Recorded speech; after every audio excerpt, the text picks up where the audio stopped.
Please subscribe to my channel. This is my sincere request to you. At the rehearsal dinner, they toasted as if I were merely the failure invited for appearances. I smiled, looked straight at my aunt, and whispered, "I can't wait for tomorrow." She froze, her wine glass halted in midair, her eyes widening like she had just heard a verdict. She knew tomorrow was not just a wedding. It was the day everything would be overturned, and the one being buried alive would not be me. My name is Isser Mitchell, and for the last decade my family has treated me like a clerical error in the grand ledger of their legacy. The air in Savannah, Georgia, was thick enough to choke on. It was a heavy, humid blanket that smelled of jasmine and old money, settling over the manicured lawn of the estate where my brother Grant was holding his rehearsal dinner. To an outsider, the scene was a masterpiece of Southern Gothic charm. There were string lights draped between ancient live oaks, tables set with linens that cost more than my first car, and a live jazz band playing something soft and unobtrusive in the corner. But to me, it felt like a stage set for a play where everyone knew their lines except the victim. I sat at the far end of the head table, a placement that was mathematically calculated to be polite but distant. I was close enough to be in the photographs, but far enough away to not be part of the conversation. That was the Mercer way. We did not yell. We simply arranged the seating chart to reflect your worth. Grant stood up, tapping a silver spoon against his crystal flute. The sound rang out, sharp and demanding, cutting through the murmur of 100 guests. He looked the part of the heir apparent. His tuxedo was tailored to the millimeter. His smile was bright and practiced, and his arm was draped possessively around Sloane, his fiancée. Sloane was the daughter of a major client of my father's firm, making this marriage less of a romance and more of a merger and acquisition. "I want to thank you all for coming," Grant said, his voice smooth, projecting easily to the back of the garden without a microphone. "Tomorrow is the start of a new chapter, not just for Sloane and me, but for the families." He raised his glass to the future, to success, and to keeping the things that matter close. A ripple of agreement went through the crowd. My mother, Elaine, dabbled at her eyes with a lace handkerchief. She was performing the role of the proud, emotional matriarch with Oscar-worthy dedication. My father, Charles, sat like a stone lion, nodding once, his approval the only currency that mattered in this zip code. I picked up my glass. It was filled with a vintage red that probably cost $400 a bottle. I did not drink. I just held it, feeling the cool condensation against my fingertips. Grant's eyes swept over the table, landing briefly on me. It was a look of dismissal mixed with a strange predatory anticipation. He smirked, a tiny twitch of the lip that vanished as quickly as it appeared, and then turned back to his adoring audience. They toasted. I raised my glass an inch just to keep up appearances, but my eyes drifted to the woman sitting directly across from me, Aunt Diane. Diane Mercer was my father's younger sister and the designated peacekeeper of the family. She was the one who smoothed over the cracks, who whispered apologies, who ensured the family portrait never looked crooked. Tonight, she looked nervous. She had been checking her phone every 5 minutes, her fingers drumming a frantic rhythm on the tablecloth. She was wearing a smile that did not reach her eyes, and she was drinking her wine faster than a socialite should. She knew. That was the realization that settled in my gut. Cold and heavy. They all knew, of course, but Diane was the only one with a conscience weak enough to show the strain. She caught me staring at her. She blinked, her smile faltering, and leaned in slightly, perhaps to offer some generic platitude about how nice I looked or how lovely the flowers were. "It is a beautiful night, isn't it, Isser?" she said, her voice tight. "I am so glad you could make it. We were worried. Well, we were worried you might be too busy." Too busy? That was code. It meant we were worried you might not walk into the trap. I leaned forward. The table was wide, filled with centerpieces of white roses and hydrangeas. But I moved with a deliberate slowness that caught her attention. I locked eyes with her. I let all the warmth drain out of my expression, leaving only a flat, mirrored surface. "I wouldn't miss it," I said softly. Diane nodded, reaching for a wine glass again. "Good. That is good. Family is important." "I agree," I said. Then I lowered my voice just enough that the ambient noise of the party created a private bubble around us. "I can't wait for tomorrow." Diane froze. It was instantaneous. Her hand stopped halfway to her mouth. The wine in her glass sloshed dangerously near the rim and then settled into a trembling stillness. She did not look confused. A confused person would frown, tilt their head, and ask why I meant. Diane did not ask. Her eyes widened, the pupils contracting in the dim light. The color drained from her face, leaving her foundation looking like a mask of chalk. She stared at me, and I saw it. I saw the terror. She looked like a woman who had just heard a judge read out a guilty verdict. She knew that tomorrow was not just a wedding. She knew about the paperwork, the lawyers, the ambush they had planned. But in my eyes, she saw something she had not accounted for. She saw that I knew, too. And worse, she saw that I was looking forward to it. I held her gaze for 3 seconds. 1, 2, 3. And then I smiled. It was a small, polite smile, the kind you give to a stranger in an elevator.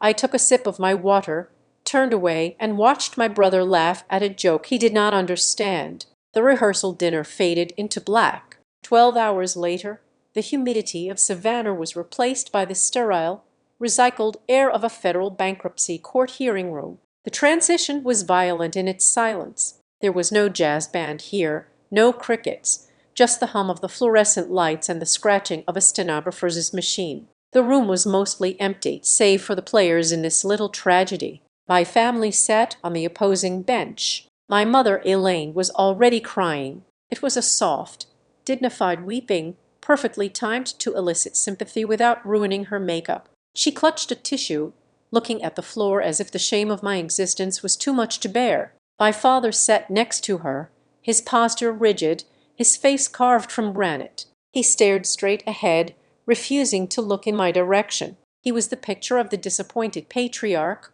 the man who had given his daughter everything only to watch her squander it. And Grant sat with his lawyers, looking solemn but confident. He wore a navy suit, darker than the one from the night before, intended to convey seriousness and reliability. He looked like a man who had already won and was just waiting for the paperwork to clear. "Your Honor," the lawyer for the creditors began. He was a man named Mr. Sterling, a high-priced litigator from Atlanta who specialized in aggressive corporate restructuring. His voice was smooth, baritone, and filled with fake regret. "We are here to file an emergency petition for involuntary bankruptcy regarding MS. Mitchell's assets and her sole proprietorship. The evidence is overwhelming."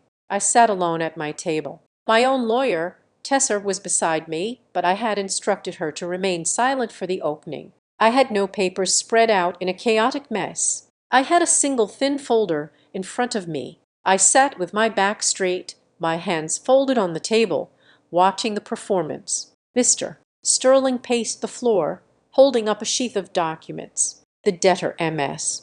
Isser Mitchell, has engaged in a pattern of reckless financial behavior. We have affidavit here showing outstanding debts to Meridian Vale partners totaling 1.8 million. He paused to let the number hang in the air. 1.8 million. It was a specific number. It was large enough to be ruinous, but specific enough to sound calculated. These debts stem from capital infusion contracts signed 3 years ago," Sterling continued, waving a document that I could see from here had a signature that looked vaguely like mine, but lacked the distinctive pressure points of my handwriting. "Contracts for business development, server infrastructure, and consultant services provided by her brother's subsidiary. Services that were rendered but never paid for." My mother let out a small, audible sob. "We tried to help her," she whispered loud enough for the judge to hear. "We just wanted her to succeed." The judge, a man named Honorable Arthur Vance,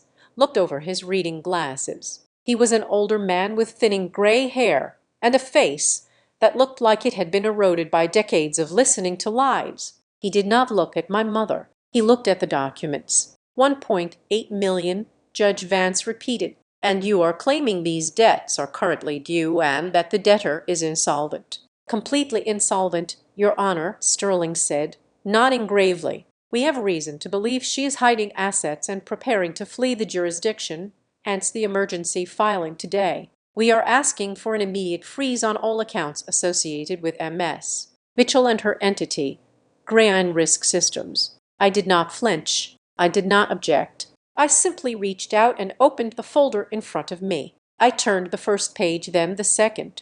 I did it slowly, rhythmically, the sound of the paper turning, echoing in the quiet room. Grant turned his head slightly. He was frowning. He had expected me to be shouting by now. He had expected me to be crying, begging Daddy for forgiveness, pleading with the judge that it was all a mistake. He had expected the erratic, emotional sister he had invented in his head. Instead, he got silence. Mr. Sterling continued his speech, piling on the accusations. Fraudulent inducement, breach of contract, gross negligence. I turned another page. Judge Vance was reading the motion. He flipped through the exhibits attached to Sterling's filing. He stopped on page 4. He frowned, tilting his head. He looked at the name of my company again. Gray Line Risk Systems, the judge said. He did not say it as a question. He said it as a statement of recognition. Mr. Sterling blinked, interrupted in the middle of his flow. Yes, Your Honor. A shell company essentially. No physical office, no significant employee footprint. Just a vehicle for stop, Judge Vance said. The single word silenced the room. The air conditioner seemed to hum louder. Judge Vance looked up from the papers. He took off his reading glasses and set them on the bench. He looked at Mr. Sterling and then he shifted his gaze to me. For the first time, there was curiosity in his eyes. Gray Line Risk Systems, the judge said again. I saw that name on the ticker on CNBC last week and in the Wall Street Journal. Grant's head snapped up. The stoic expression on my father's face cracked, a fissure of confusion appearing on his forehead. The judge turned to Mr. Sterling. You are telling me that this company, a company that was just credited with mitigating the data breach for the entire Eastern Seaboard Power Grid infrastructure project, is a shell company with no assets. The silence that followed was absolute.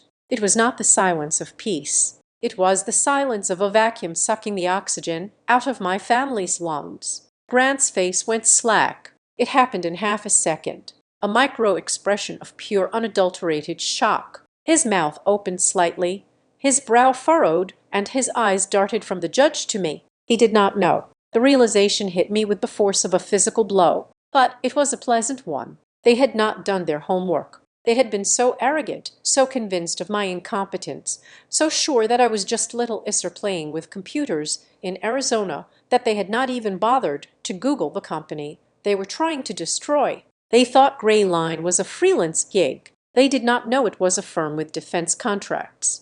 Mr. Sterling stammered. He looked down at his papers, shuffling them frantically. Your Honor, I am not aware of any press coverage. My client's information is that your client's information seems to be lagging behind reality. Counselor, Judge Vance said dryly. I looked at Grant. I did not smile this time. I wanted him to see the lack of emotion on my face. I wanted him to see the blank slate where he expected fear to be. His triumphant look was gone. In its place was the dawning horror of a man who realizes he has brought a knife to a drone strike. He looked at his father, but Charles was staring at me. His eyes narrowed, calculating, reevaluating the asset he thought he was writing off. They had walked into this courtroom thinking they were the authors of this story. They thought they held the pen. They thought this hearing was a formality, a public shaming to force me back under their control before the wedding, to make me sign away my independence in exchange for a bailout.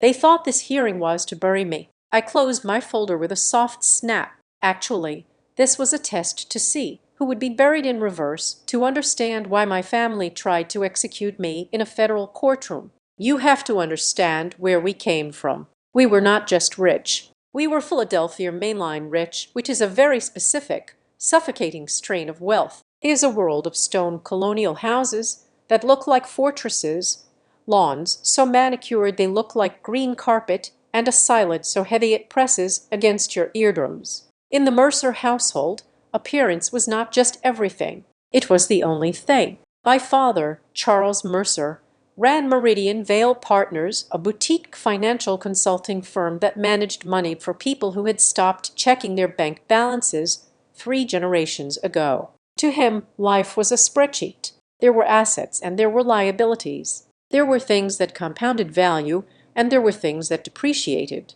I was born a depreciation. My brother Grant was the asset from the moment he could walk. He was the heir. He had the jawline, the handshake, and the ability to say absolutely nothing of substance while sounding profoundly intelligent. He was the golden retriever of the business world, bred to fetch clients and look good in a brochure. He did not have to prove he was smart. He did not have to prove he was capable. He just had to exist, wear a suit, and not burn the house down. I, on the other hand, was the variable they could not solve. I was the daughter who did not care about the junior league. I was the girl who took apart the toaster oven at age 8 not to break it, but to see how the heating coils routed electricity. I was obsessed with systems. I loved seeing how things connected, where the weak points were, and how a single loose screw could bring down a machine. To my mother, Elaine, this was not curiosity. It was a social defect. My mother lived her life as if she were constantly being photographed for a spread in Town and Country magazine. She was beautiful in a terrifying frozen way. Her love for us was conditional, dispensed like a quarterly dividend based on performance. If I wore the right dress and smiled at the right banker's son, I was her darling Ella. If I questioned why we had to spend 4 hours at a charity gala for a cause none of us could name, I was difficult. "You are so smart, Isser," she would say, usually while adjusting a stray hair on my head that I had not noticed. "If only you would be smart in the right way."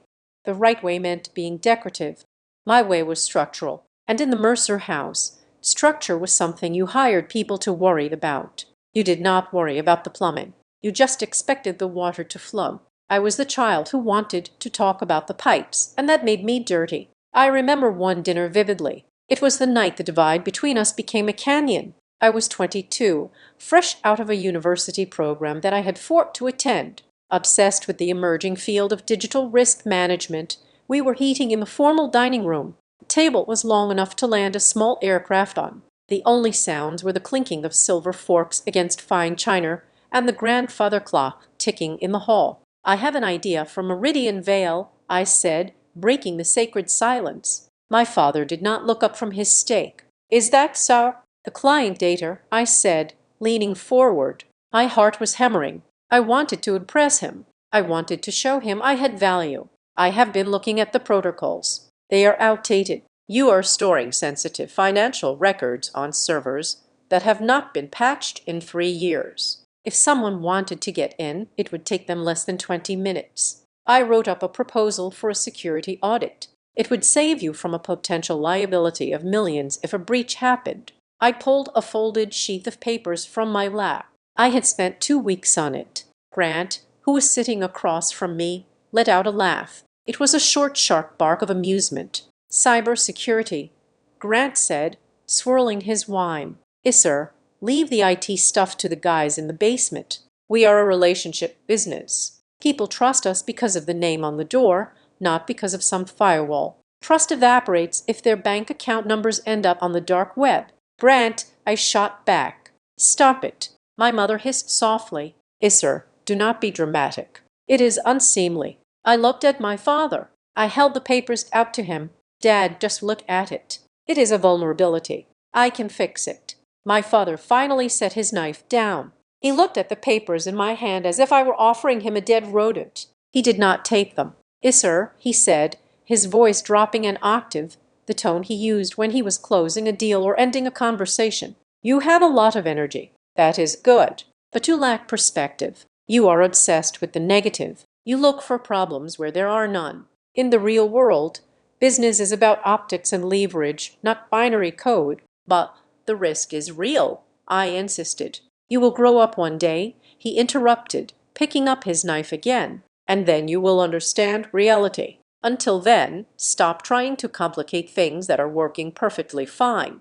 I felt the blood rush to my face. It was not just a rejection. It was a total invalidation of my reality. Aunt Diane was there, of course. She was always there for Sunday dinners, sitting at the midpoint of the table. Diane was the soft buffer, the woman who absorbed the tension so the men did not have to deal with emotions. She reached out and patted my hand.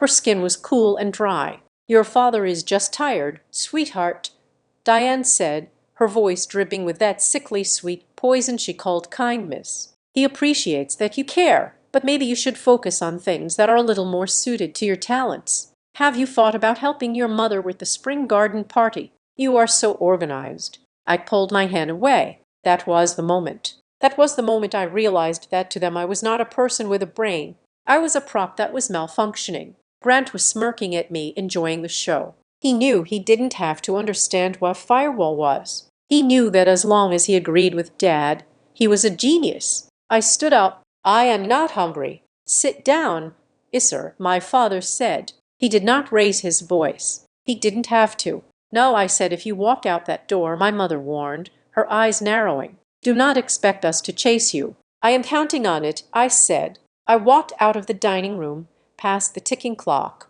and out the heavy front door. I drove away at night with a singular burning vow in my chest. I would build my own life. I would build a fortress of my own, brick by brick, using the very skills they mocked. I would go to a place where results mattered more than pedigree, where a system worked because it was built right, not because it had a famous last name. I moved to Arizona 2 months later. I started from zero. I embraced the grind. I learned that in the world of high-stakes security, nobody cares who your father is. They only care if you can stop the bleeding when the attack comes. I thought I had won. I thought that by leaving, by refusing to argue, by cutting off their financial support and their social expectations, I had escaped. I thought my silence was my shield. I thought that if I did not engage with them, they could not hurt me. I was naive. I did not understand how a family like mine works. To the Mercers, silence is not a truce. Silence is a vacuum.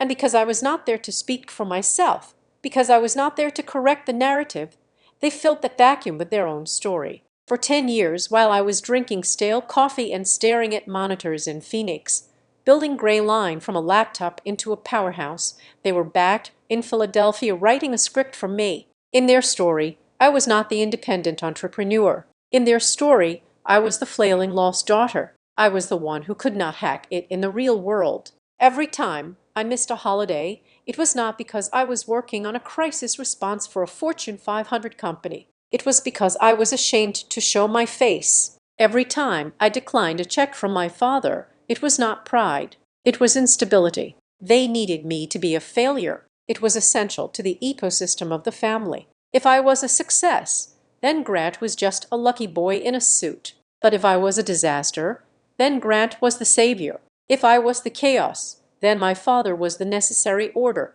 I did not know it then, but my silence was the most dangerous gift I could have given them. It gave them the time and the space to construct the lie. They built a paper trail of my failures while I was busy succeeding. They created the character of Isser the screw-up and directed the play so well that even they started to believe it.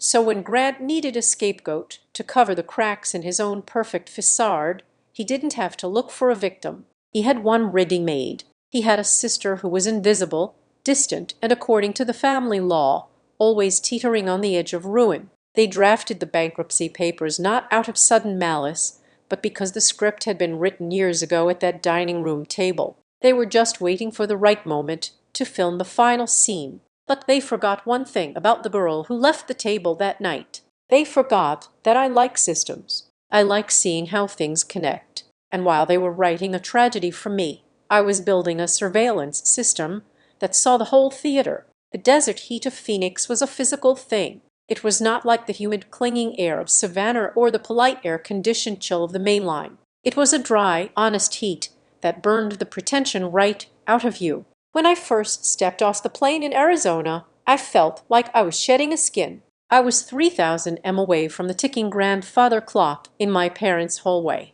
And for the first time in my life, the silence around me was not heavy. It was empty, and I could fill it with whatever I wanted.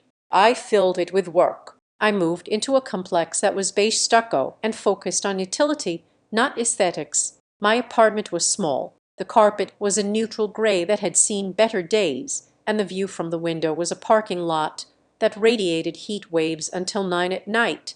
But the rent was cheap, and the internet connection was fiber optic fast. That was all I needed. I met Noah Reed 3 months after I arrived. Noah was not from my world. He was a structural engineer who looked at buildings and saw load-bearing walls and stress fractures. He did not care about pedigree. He did not know who Charles Mercer was. And when I told him my last name, It meant absolutely nothing to him. We got married at the courthouse on a Tuesday afternoon. I wore a white sundress I bought on sale, and he wore a clean button-down shirt. There were no guests. There was no rehearsal dinner. We went out for tacos afterwards, and as we sat on a patio under a string of cheap-colored lights eating food that cost $12, I realized I was happier than I had ever been in the banquet halls of Philadelphia. I took his name. I became Issa Reed on my driver's license and my bank account. It was not just a romantic gesture. It was a tactical one. Being a Mercer was a liability.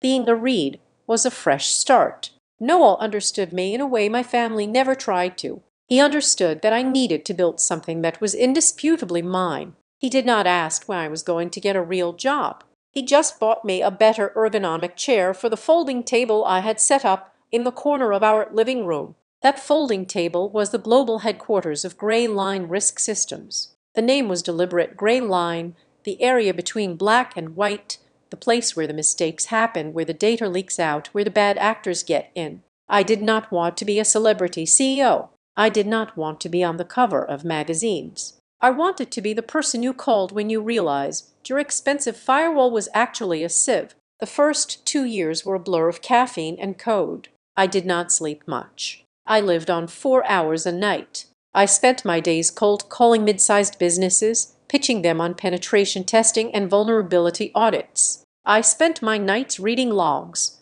combing through lines of server data until my eyes burned. My family thought I was floundering. I let them think it. I would call my mother once a month. The conversations were always the same. She would talk for 20 minutes about the club, about who was divorcing whom, about Grant's latest promotion. Then in the last 30 seconds, she would ask about me and how are you doing, dear? Still consulting? She said the word consulting the way one might say panhandling. Yes, Mom, I would say, staring at a monitor that showed I had just stopped a brute force attack on a regional credit union. Just picking up work where I can. Well, she would sigh.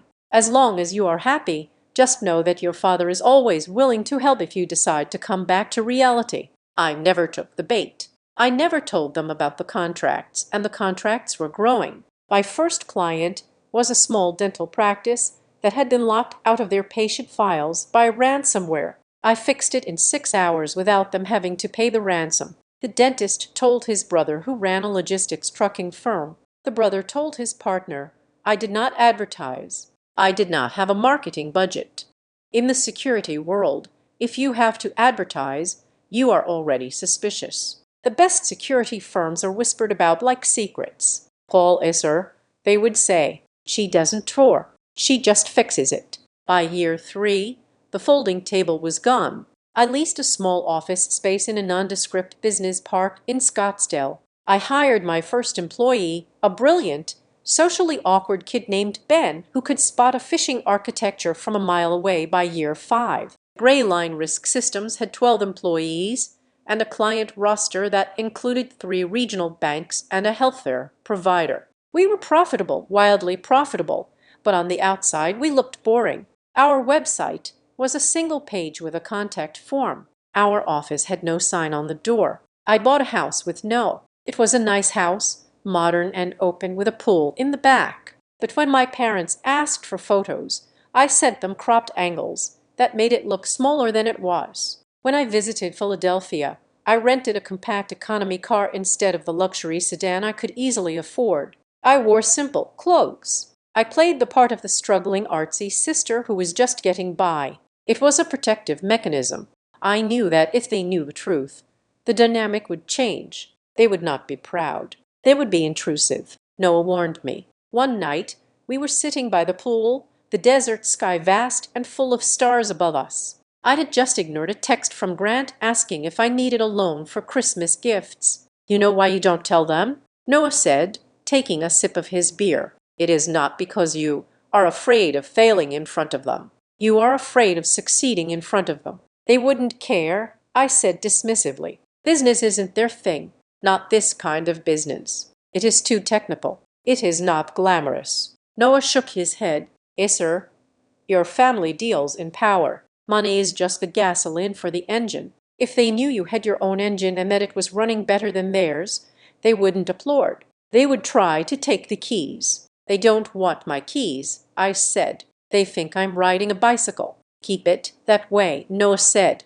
because the moment they realize you are driving a tank, they are going to declare war. He was right. But I got complacent. I thought I had mastered the art of being invisible. I thought I could keep my two lives permanently separated.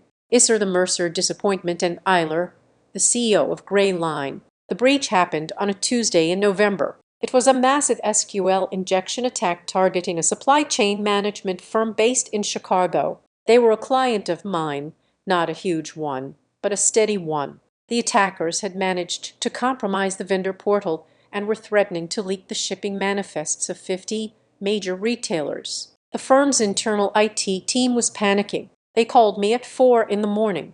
I took command. I woke up Ben and two other senior analysts. We set up a virtual war room. We did not just patch the hole. We tracked the data exfiltration path. We found where the attackers were staging the stolen data on a server in Eastern Europe. We worked with federal authorities to get the server seized before the leak could go public. It was a clean, surgical win. The client was ecstatic. The problem was the press. A reporter for a major tech industry news outlet got wind of the near miss. They wrote a feature article about the rise of supply chain attacks. In the fourth paragraph, they mentioned the quiet Arizona-based firm Grayline Risk Systems that had orchestrated the defense with military precision. It was just one sentence. It did not mention my name. It just mentioned the company. I saw the article and shrugged. It was a trade publication. My father read the Wall Street Journal and the Financial Times. Grant read JQ and the sports pages. The chances of them seeing a niche article about cybersecurity protocols were statistically insignificant.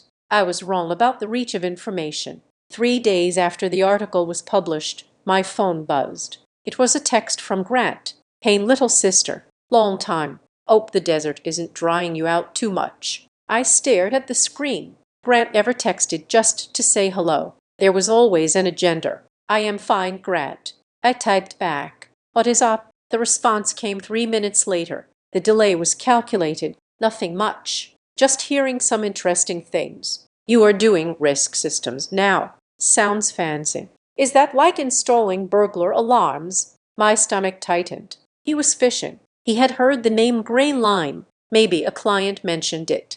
Maybe he had a Google alert set for anything related to me, though I doubted he cared that much. Or maybe, just maybe, someone in his network had read that article and connected the dots. "It is just consulting, Grant," I replied, sticking to the script. "It's support boring stuff, right?" He texted back. "Boring, but lucrative. I mean, if you ever need someone to look at your books, let me know. Dad would be happy to have the firm do a little pro bono on it just to make sure you aren't getting in over your head."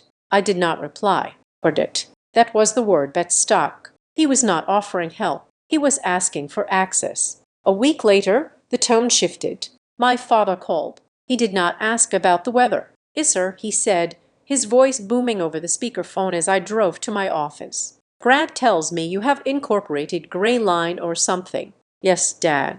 It is just a liability thing standard for freelancers. And you have employees, a few contractors, part-time." I lied effortlessly. By this point, I had 25 full-time staff and a benefits package that rivaled his firm's. "I see," my father said. The silence on the line was heavy. "You know, we have clients who look for technical services. If you are actually running a legitimate operation, we could potentially throw some crumbs your way. But we would need to do due diligence. We would need to see your financials." "I am fine, Dad. I don't need the work." "It is not about needing the work." "Yes, sir," he snapped, his patience fraying. "It is about the family name. If you are out there operating the business, we need to know it is not going to embarrass us. We need to know what you are worth." "What I am worth." That was the phrase. They did not care about my skills. They cared about the valuation. They were sensing that the failure might actually be an asset.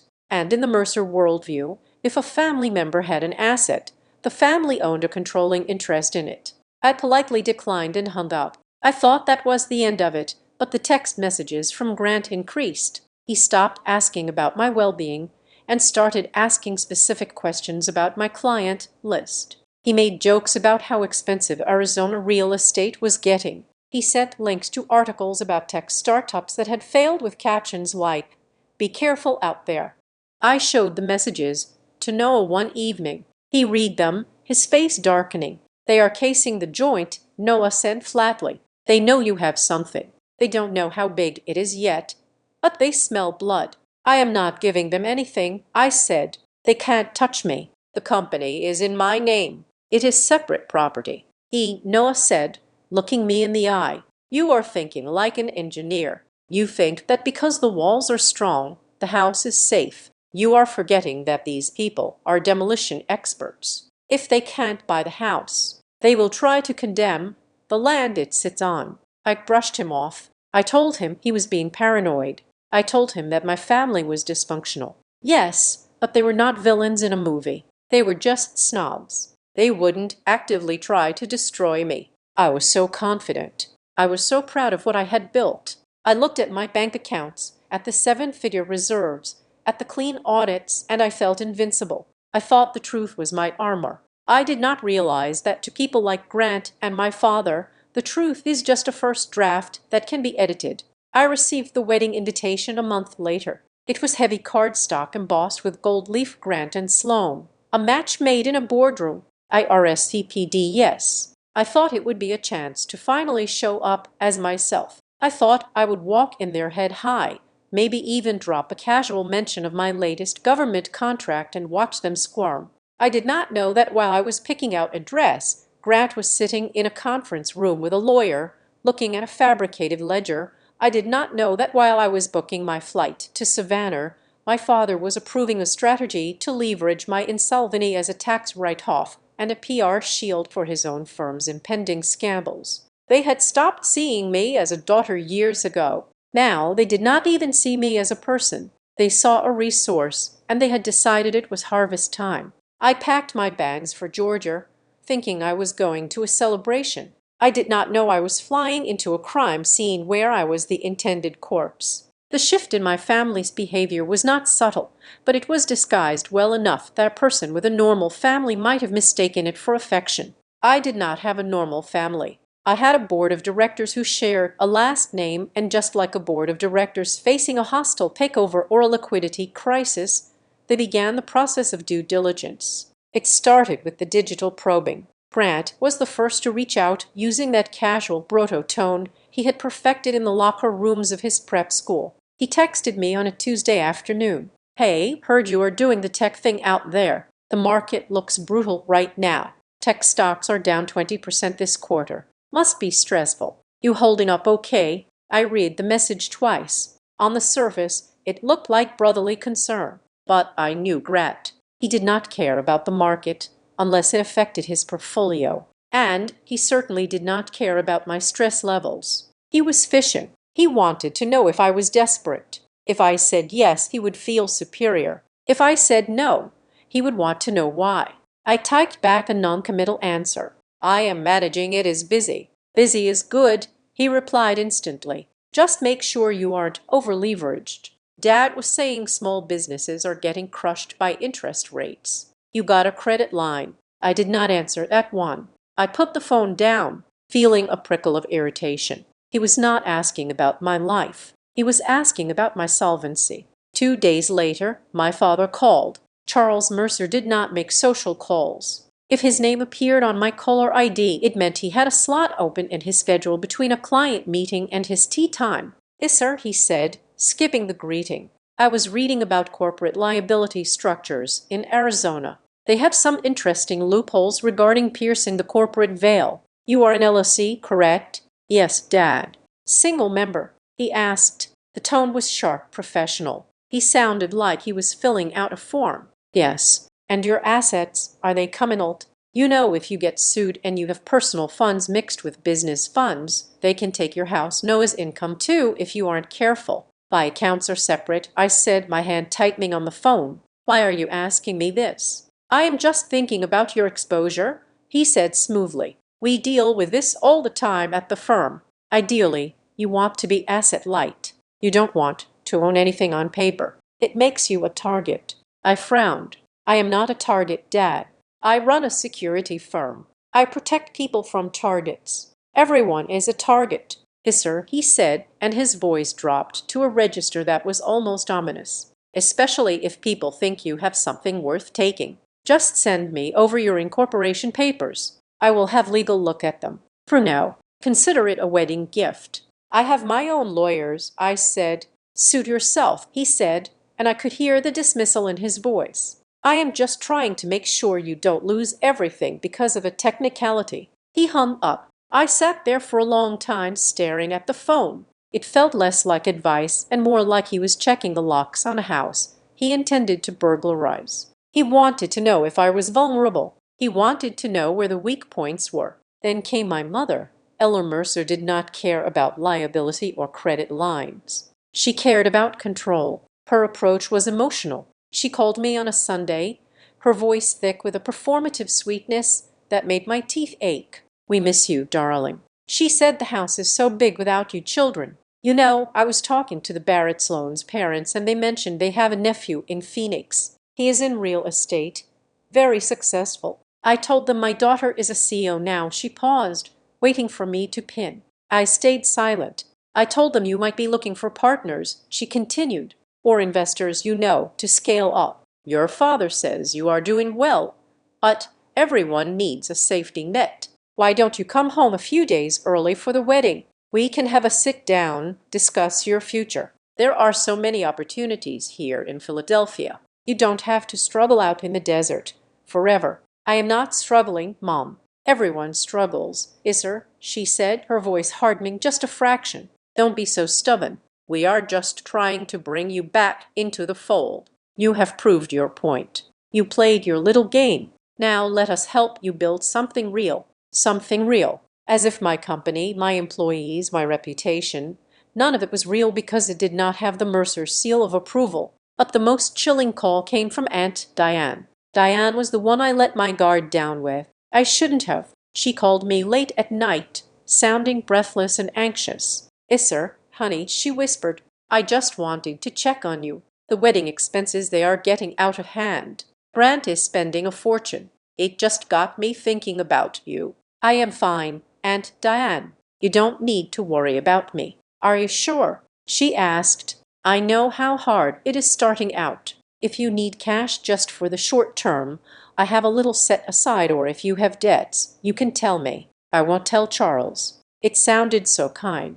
It sounded like a lifeline. But looking back, I realized it was not an offer of help. It was an interrogation. She was trying to find out if I was liquid. She was trying to get a number. If I had said, yes, I am a little short on rent, she would have reported back that I was weak. If I had said, no, I have 50,000 in savings, she would have reported exactly how much they could squeeze out of me. I am good, Diane, I said firmly. My finances are solid. Okay, she said, but she did not sound relieved. She sounded disappointed. That is good to know. I felt a strange sense of unease after that call. It felt like I had just walked through a room full of invisible tripwires. I decided I needed to see their faces. I needed to know what the energy was before I walked into the wedding week blind. I flew back to Philadelphia for 24 hours. 2 weeks before the wedding, I told them I had a dress fitting, which was technically true, but really I went to take the temperature of the room. We had lunch at the club. The air was scented with expensive cologne and old leather. Brant was there along with my parents. Brant looked different. He looked sharper, hungrier. He was wearing a suit that cost $3,000, but he looked at me with the eyes of a man who was counting pennies. So Grant said, cutting into his V-chop. Beret line, Cool Maine, sounds like a mercenary group. It stands for the gray area between security and exposure, I said, taking a sip of iced tea. Right, he said, smirking. And you are making it work. I mean, actually making it work, not just churning credit cards. We are profitable, I said. I kept it vague. Profitable is a relative term, my father interjected, wiping his mouth with a linen napkin. A lemonade stand is profitable if you don't count the cost of the sugar. I cover my costs, I said. And then some.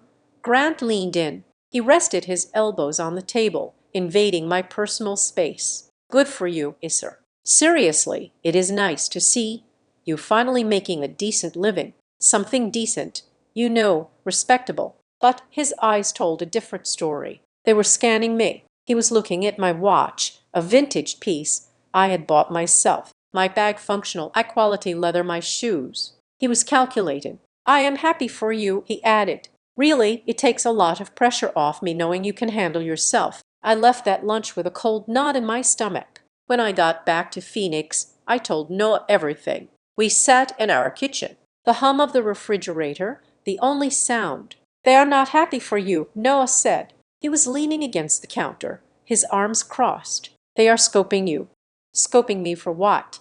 I asked, pacing the room. They have more money than I do. Dad's firm manages billions. Why do they care about my little security company? Because, Noah said, his voice quiet and serious. They don't care about the money. They care about the narrative, and right now their narrative is threatened. Grant is about to get married. Your dad is probably leveraging something big. They need to know where all the pieces on the board are, and you are a piece they don't control anymore. That makes them nervous. So they are checking to see if I'm a threat. No, Noah said. They are checking to see if you are a resource. They are sniffing around, Isser, and they are not sniffing to offer you a treat. They are sniffing to see if you are wounded enough to eat or fat enough to slaughter. I felt a chill run down my spine. What do I do? Nothing, Noah said. Absolute radio silence. Don't give them a number. Don't give them a client name.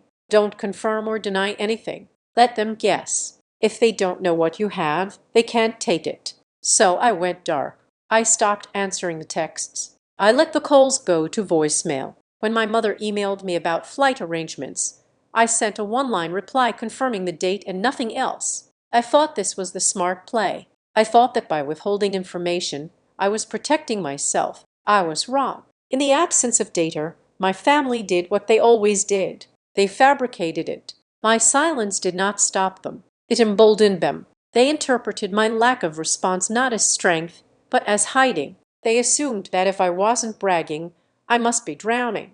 And if I was drowning, then they could claim I was a liability. Or better yet, they could create a liability and pin it on me. I did not know that while I was ignoring their calls, they were meeting with lawyers. I did not know that Grant was handing over a list of fabricated transactions to a man named Mr. Sterling. I did not know that my father was signing off on a strategy that would sacrifice my reputation to save his own skin. I found out 2 weeks later. I was in my bedroom packing for the flight to Savannah. The suitcase was open on the bed, filled with the pastel-colored dresses I was required to wear for the wedding festivities. I was dreading the trip, but I was ready to get it over with. The doorbell rang. It was a courier, a man in a brown uniform, looking bored and sweaty in the Arizona heat. Isser Mitchell, he asked, looking at his clipboard. Isser Reed, I corrected automatically. I have a delivery for an Isser Mitchell, he said, not looking up. Signed here. I signed. He handed me a thick, heavy envelope. It was my wedding gift. It was a manila envelope sealed tight with the return address of a law firm in Atlanta I did not recognize. I took it into the kitchen. The house was quiet. Noah was at work. I stared at the envelope for a long moment. My heart began to pound, a slow, heavy rhythm against my ribs. I knew instinctively that whatever was inside this envelope was going to change the trajectory of my life. I tore it open. Inside was a stack of documents, crisp and terrifyingly official. United States Bankruptcy Court District of Arizona in Isser Mitchell debtor petition for involuntary bankruptcy. My hands started to shake. I flipped the page. There were numbers, charts, lists of creditors, and right at the top of the list of people claiming I owed them money was a name that made the room spin. Grant Mercer, amount, owed $1.8 million. I sank onto the floor, the papers scattering around me like dead leaves. They hadn't just been evaluating me. They hadn't just been judging me. While I was playing the game of silence, they had been setting a trap. They weren't waiting for me to fail. They had decided to legally murder me before the wedding cake was even cut. I looked at the date on the filing. It was dated for hearing the day before the wedding. They wanted to break me. They wanted me to walk into that rehearsal dinner terrified, bankrupt, and begging for mercy. I picked up the phone. I did not call my father. I did not call Grant. I called my lawyer. Tesser, I said, my voice trembling with a rage so cold it felt like ice in my veins. Don't ask me any questions. Just clear your schedule. We are going to war. The kitchen island became a forensic laboratory. I pushed aside the fruit bowl and the stack of unread mail, spreading the contents of the manila envelope out across the granite countertop. Noah stood behind me, his hand resting on my shoulder, a silent anchor in a room that felt like it was spinning. But I was not spinning. I had stopped shaking. My heart rate had slowed to a rhythmic predatory thud. I was no longer a sister reading a betrayal. I was an auditor analyzing a crime scene. The document at the center of the spread was the petition for involuntary bankruptcy. It was a terrifying weapon in the business world. Unlike a standard lawsuit, which drags on for months before anyone notices, an involuntary bankruptcy filing is a nuclear option. It signals to the world immediately that a company is insolvent. It freezes assets. It triggers default clauses in other contracts. It is designed to panic the herd. I ran my finger down the summary page. Petitioner Grant Mercer. Claim amount $1.8 million. Nature of debt.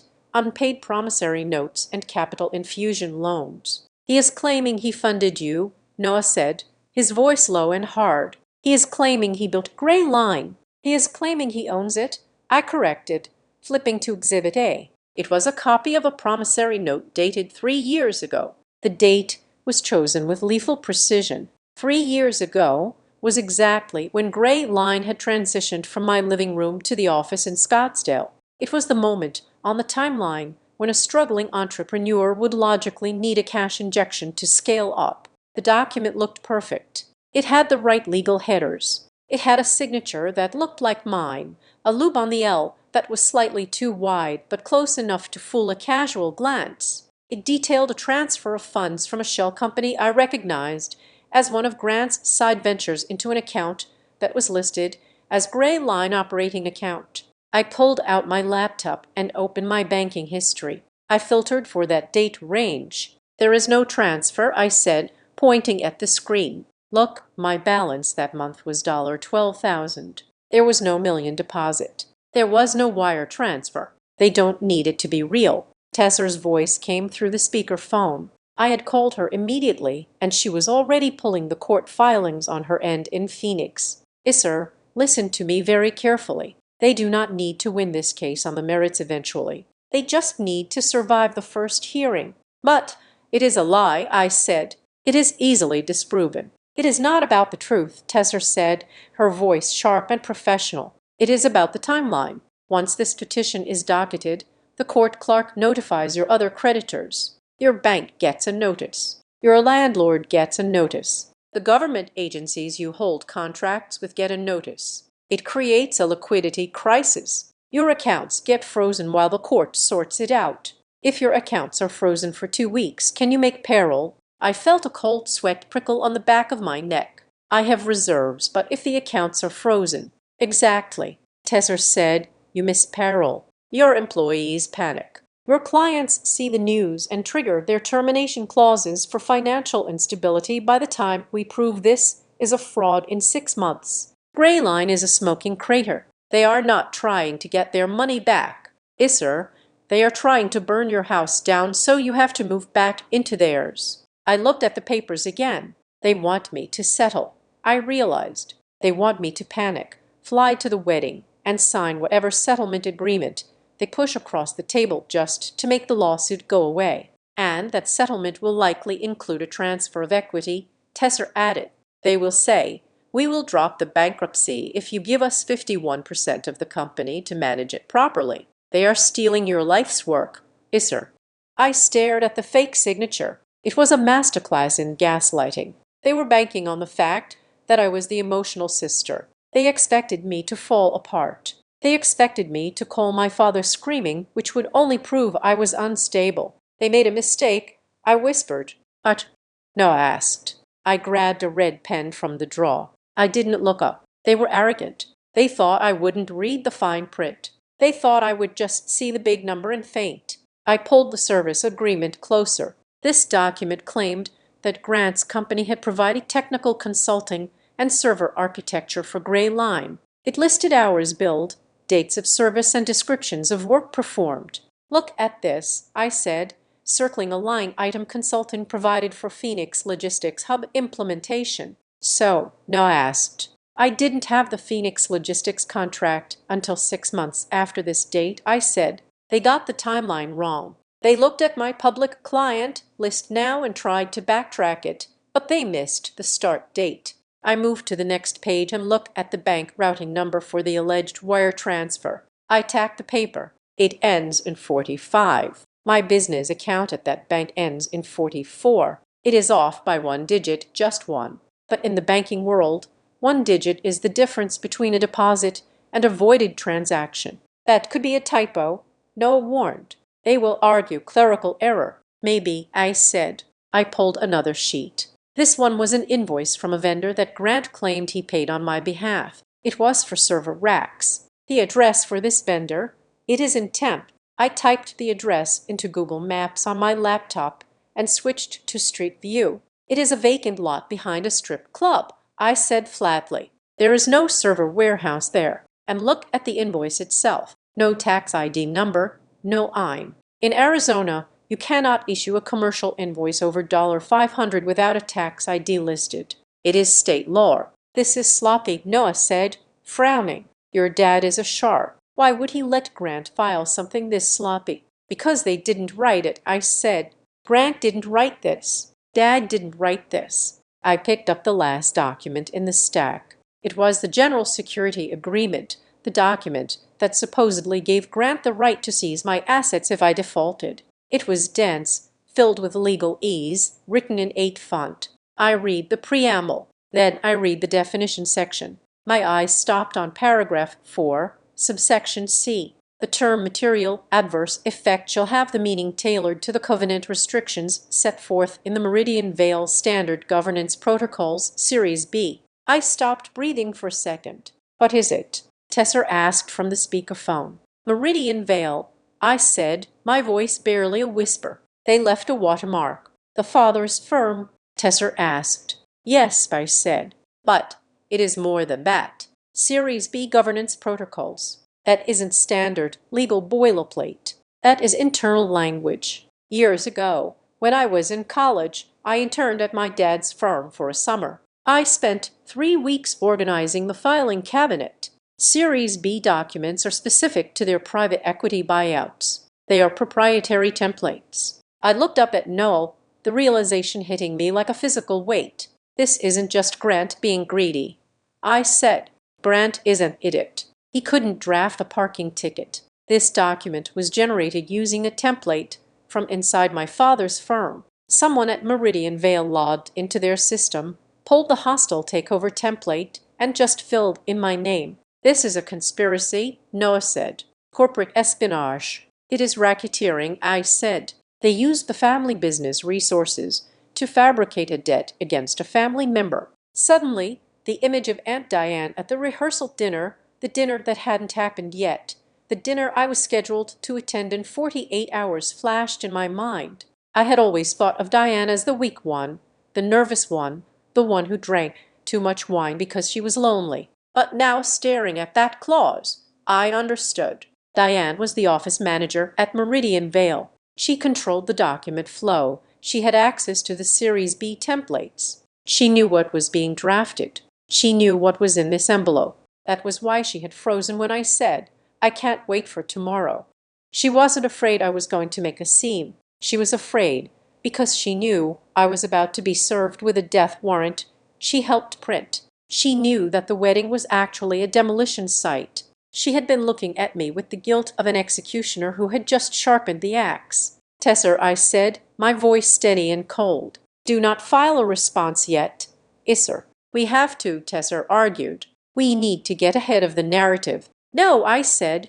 "If we file a response now, we tick them off that we know about the errors. We let them fix the typo in the bank account. We let them come up with a fake lease for the vacant lot. We let them scrub the metadata." "So what are you going to do?" Tesser asked. "I am going to let them think it worked." I said, "I am going to get on that plane. I am going to go to Savannah. I am going to walk into that rehearsal dinner and smile at my brother.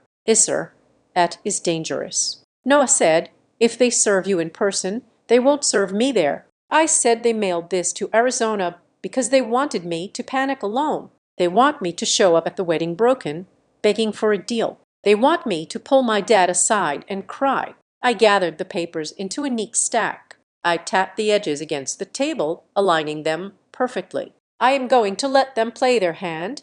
I said, I am going to let them stand in front of a judge and swear that these documents are real. And once they are under oath, once they have committed to the lie on the court record, then I am going to introduce them to the concept of perjury. I looked at the Series B clause one last time. They treated me like a liability. I said, they forgot that liabilities can be audited. I turned to Noor. Get the external hard drives. We need to back up everything. And Tesser, hire a forensic document examiner. I want an analysis of the ink, the paper, and the printer's signature. I want to know exactly which printer in the Meridian Vale office birthed this lie. The sun was setting outside, casting long shadows across the kitchen floor. The heat of the Arizona day was fading, but inside me something was burning that would not go out.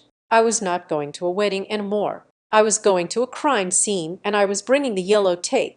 The next 4 hours in my kitchen were not spent in mourning. They were spent in forensic reconstruction. I had spent a decade building a reputation as someone who could find a needle in a digital haystack. But I never imagined the haystack would be my own life, and the needle would be a dagger planted by my brother. We turned my dining table into a command center. Noah brought in his external monitors from the other room, and I connected my encrypted laptop to the secure server I used for my highest-level government contracts. Okay, I said, cracking my knuckles. Let's see who actually wrote this fiction. I scanned the physical documents at 600 dots per inch. Then I ran the resultant PDF through a metadata extraction tool I had written myself, a piece of software designed to strip away the surface layer of a file and reveal the ghost data underneath. Every digital file carries the DNA of its creator. It tells you the software version used, the time zone,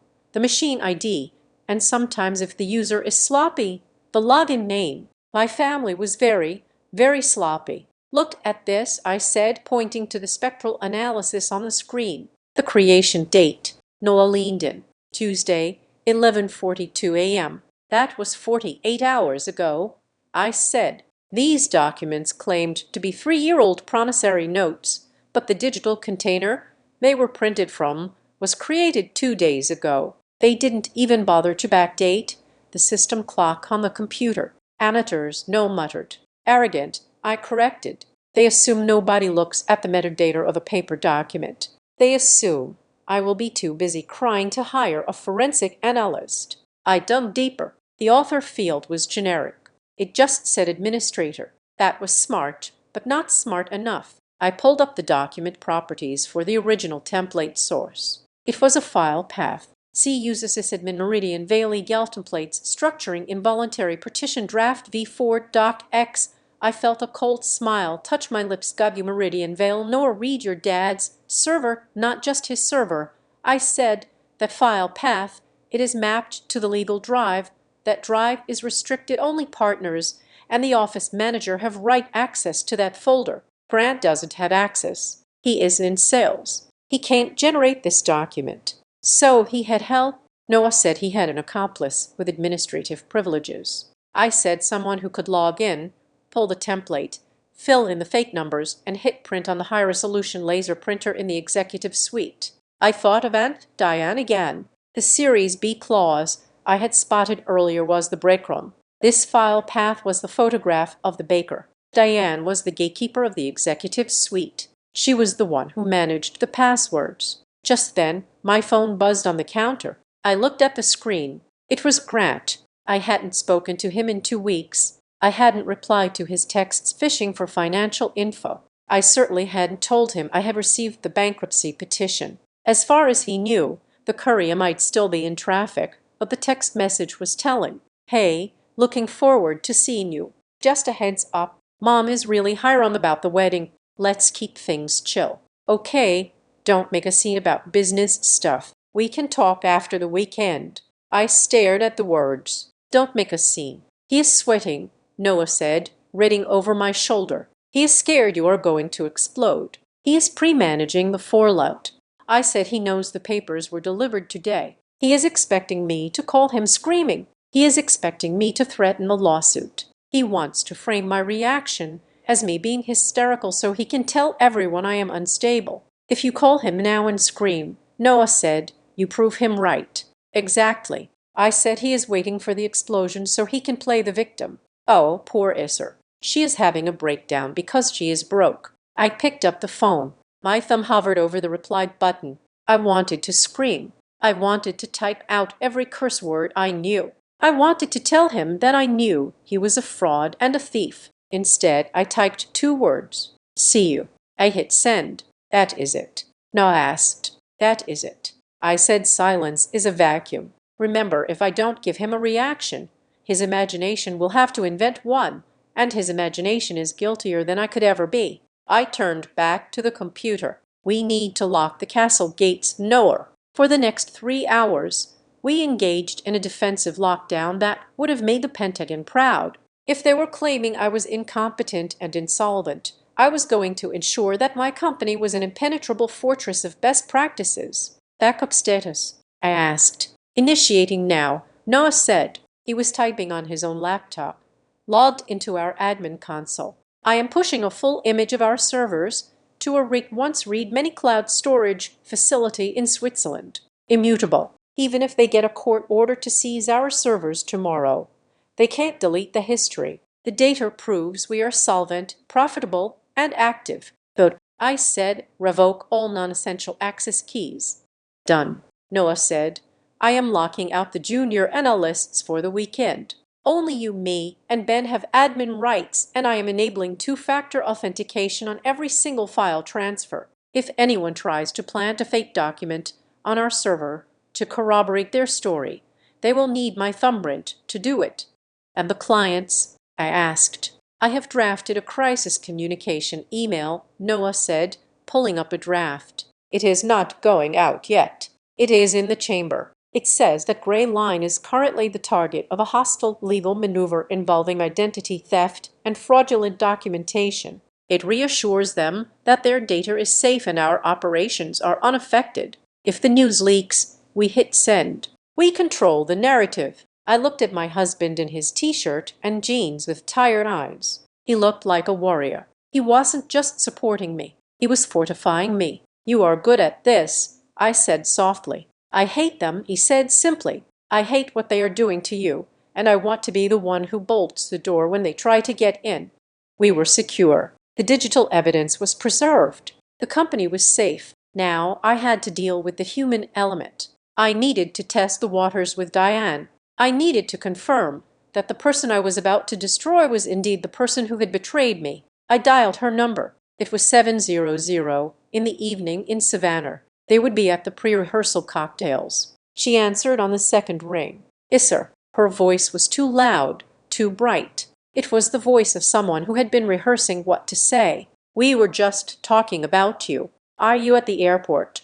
I am heading there now, I said, keeping my voice level. I injected a tone of weary compliance. I just wanted to check the time for the rehearsal dinner tomorrow. I don't want to be late. 07 sharp, Diane chirped. But you should come early. The venue is gorgeous. And her mother? Well, she is just so excited to have everyone together. It is going to be such a happy weekend. She said happy with a force that sounded desperate. I am sure it will be. I said I got a package today. Diane, there was a pause, a tiny microscopic hitch in her breathing. It lasted less than a second, but on the line it sounded like a gunshot. A package? She asked. Her voice had gone up a pitch. From who? A wedding gift.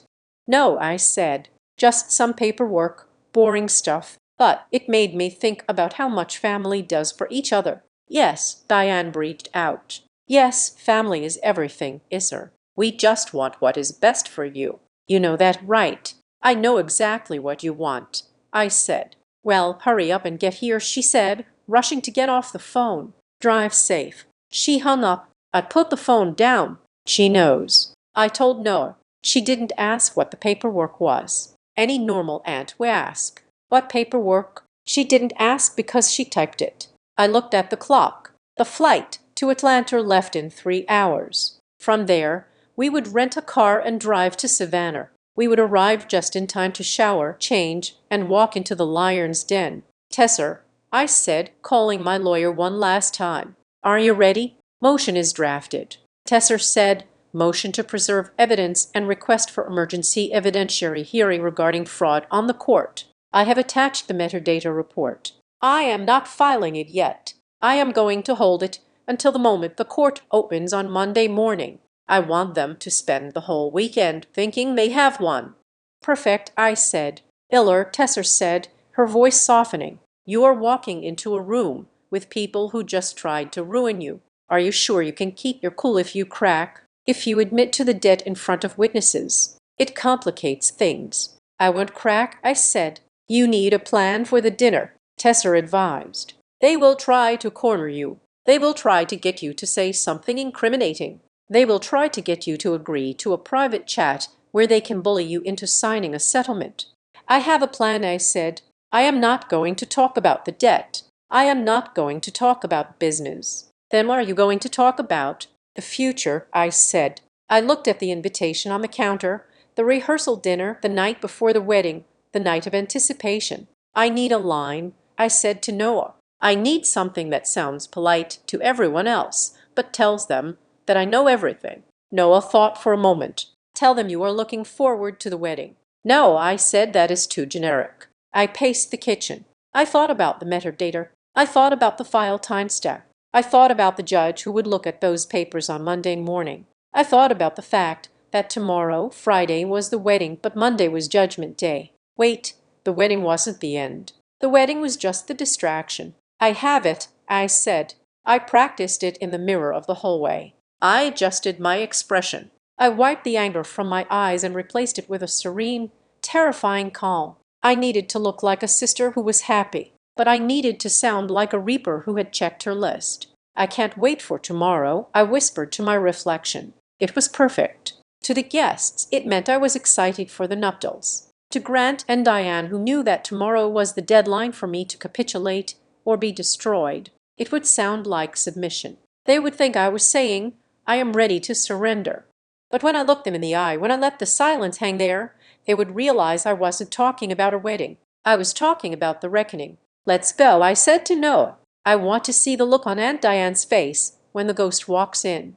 We grabbed our bags and walked out into the heat of the Arizona night. The house was locked. The servers were secure. The trap was set. They thought they had summoned a victim to Savannah. They had no idea they had just invited the prosecution. The rehearsal dinner was staged like a coronation. The venue was a restored cotton warehouse down by the Savannah River, where the exposed brick walls had been scrubbed clean of history and draped in sheer white veau. The tables were set with heavy silver and crystal that caught the candle light, fracturing it into 1,000 tiny, glittering warnings. It was beautiful, expensive, and completely suffocating. I walked in with Noah, my hand resting lightly on the crook of his arm. We were dressed for the part. I wore a silk gown in a shade of pale sage that my mother had dictated, a color designed to fade into the background. Noah wore a tuxedo that fit him better than Grant's fit him, though I knew my family would only see the man inside it as a blue collar +1. We were not here to celebrate. We were here to observe. The air in the room was conditioned to a perfect 68, but to me it felt feverish. Every smile looked stretched too thin. Every laugh sounded like it had been rehearsed in a mirror. This was the Mercer brand in its purest form, a floorless surface painted over a rotting structure. My mother, Elaine, intercepted us before we could even reach the bar. She moved with the silent gliding speed of a shark in chiffon. She did not hug me. She reached out and adjusted the strap of my dress, her fingers cold against my skin. "You are late," she whispered. Though we were 10 minutes early, traffic was bad coming from the airport. I lied smoothly. "It is good to see you, Mum." She looked at me, searching my face. She was looking for the red eyes of a woman who had spent the flight crying. She was looking for the trembling lip of a daughter who had been crushed by the legal anvil they had dropped on my doorstep. I gave her nothing. My face was a mask of polite boredom. "Yes, sir," she said, her voice dropping to a hiss that only I could hear. "Listen to me. The Barretts are here. Sloane's father is watching everything. I know you can be emotional, but for tonight and for tomorrow, I need you to hold it together." "Why wouldn't I hold it together?" I asked, widening my eyes in mock innocence. "Just don't cause a scene," she said, her nails digging slightly into my shoulder. "Whatever is happening in your life, keep it out of this room. Do it for the family." "For the family," I repeated. Of course she relaxed, but only slightly. She didn't trust me. She thought I was a ticking bomb, unaware that I had already diffused the explosive and was now just holding the detonator. We moved to our assigned seats. We were placed at the head table, but at the very end, past the bridesmaids and the groomsmen, in the culinary equivalent of Siberia. It gave me a perfect vantage point. I could see everyone. I saw Grant. My brother stood near the center of the room, holding court. He looked the part of the triumphant groom. He was laughing, shaking hands, clapping men on the back, but I watched his eyes. They weren't focused on the guests. Every 30 seconds, his gaze darted to his jacket pocket, checking for the vibration of his phone. He was waiting. He was waiting for the call from his lawyer saying that I had capitulated. Or perhaps he was waiting for a text from me, a desperate plea for a private meeting where I would beg him to withdraw the petition. He looked tight, coiled. When he laughed, his shoulders didn't move. Then I saw Aunt Diane. If Grant looked tense, Diane looked like she was vibrating. She was sitting 3 seats away from my father, clutching a glass of Chardonnay with both hands. She wasn't talking to anyone. She was staring at the centerpiece, her lips moving slightly as if she were reciting a prayer or a script. She stood up abruptly, her chair scraping against the hardwood floor. She walked quickly toward the side exit that led to the terrace, her phone pressed to her ear. "Excuse me," I whispered to Noah. "I need to get a drink." I didn't go to the bar. I followed Diane's line of sight. I watched her through the glass doors. She wasn't speaking. She was listening. She paced back and forth, gesturing wildly with her free hand, then stopped and rubbed her temple. She looked like a woman whose nerves had been shredded. She came back inside a moment later, spotting me. She froze. For a second, her face went slack with panic, but she plastered a smile on so quickly it was almost impressive. "Yes, sir," she exclaimed, her voice too high. "I didn't see you come in. You look lovely." "You look tired, Aunt Diane," I said, keeping my voice concerned. "Is everything okay? You seem stressed." "Stressed? No, just wedding jitters." She laughed, a brittle sound that cracked in the air. "There are just so many details. The flowers, the seating. Charles is very particular, I bet." I said, "Dad likes everything in order. Paperwork especially." Diane flinched. It was a tiny movement, a twitch of the eyelid, but I saw it. She looked at me sharply, trying to decipher if I knew, but I just smiled, a bland, supportive niece smile. "Well, go sit down," she said, waving me away. "They are about to serve the first course." I went back to my seat. The dinner began. It was a parade of culinary excess: lobster bisque, filet mignon, wines that cost $300 a bottle. I ate mechanically. Noah touched his knee to mine under the table, a silent signal of solidarity. Grant finally made his way over to us between courses. He had a glass of scotch in his hand, the amber liquid sloshing dangerously as he walked. He loomed over my chair, smelling of expensive cologne and fear. "Hey, sis," he said. He didn't look at Noah. He never looked at Noah. "Glad you made it. I wasn't sure, with work and everything. I thought you might be too busy. I would never miss your big day." "Grant," I said. He leaned in, dropping his voice. "Did you get my text about the market?" "I am serious." "Yes, sir. If you are in over your head, you can talk to me. We can work something out. You don't have to suffer in silence." It was a master-ass in manipulation. He was offering me a lifeline for a drowning he had orchestrated. He wanted me to break right here, to whisper that I was ruined so he could pat my head and own me. "I am not suffering, Grant," I said, looking up at him. "Actually, business has never been more interesting." He frowned. This wasn't the line he expected. "Interesting. What does that mean?" "It means I am learning a lot," I said, "about risk, about liability, about who you can trust." His eyes narrowed. He searched my face for a crack, for a sign of the hysteria he needed to validate his actions. He found nothing but cool composure. It unsettled him. He straightened up, adjusting his tie. "Right," he said, clearing his throat. "Well, enjoy the steak. Dad paid a fortune for it." He walked away, but he didn't go back to his bride. He went straight to my father. I watched them. Grant leaned down and whispered something in Charles's ear. My father didn't look up, but he nodded once, a sharp, imperceptible movement. Then he looked at his watch. They were running out of time. They had expected me to fold by now. The fact that I was eating my dinner calmly was throwing off their timeline. The speeches began. The best man told a story about college. The maid of honor cried about how perfect Sloane was. My father stood up and gave a toast about legacy, about how the Mercers and the Barretts were building the dynasty. It was all hollow. It was all noise. I waited for the lull. It came right before dessert. The servers were clearing the plates. The room was buzzing with a soft, contented murmur. I reached for my water glass. I didn't clink it with a spoon. I didn't stand up on a chair. I just turned my body slightly so I was facing the center of the table, directly across from Diane and diagonal to my father and Grant. I caught Diane's eye. She was looking at me, perhaps sensing the shift in my energy. "It is a beautiful party," I said. My voice wasn't loud, but in the pocket of silence near our end of the table, it carried. Diane nodded eagerly. "Yes," she said. "Yes, it is perfect."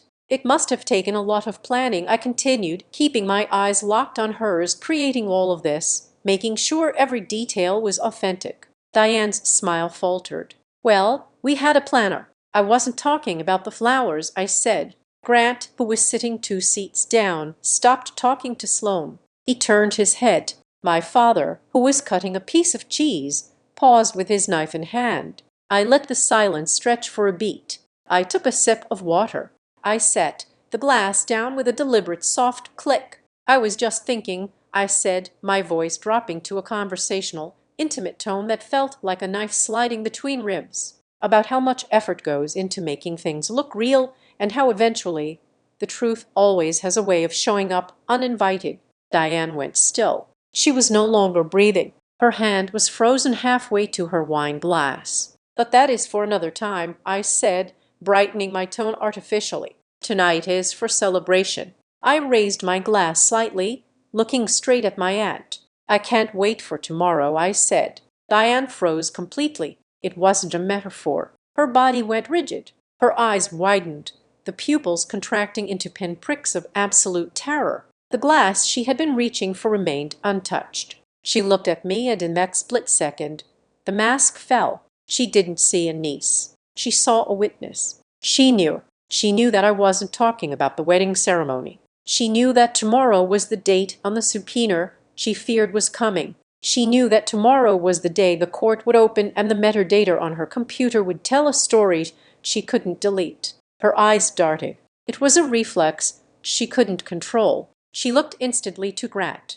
Then, finding no safety there, her eyes flicked to my father. It was a triangle of guilt, a perfect geometric confirmation of the conspiracy. I didn't let them look away. I held Diane's gaze, and then I slowly, deliberately turned my head to look at Grant. He was staring at me. His hand was wrapped around the stem of his wine glass, and his knuckles were white. He was squeezing it so hard I thought the crystal might shatter in his palm. His jaw was clenched tight, a muscle feathering in his cheek. He wasn't the arrogant brother anymore. He was a man who had just heard a footstep in the dark. And then I looked at my father. Charles Mercer was a man of stone. He rarely showed emotion. But as our eyes met across the centerpiece of white roses, I saw something new. He wasn't looking at me with disdain. He wasn't looking at me with disappointment.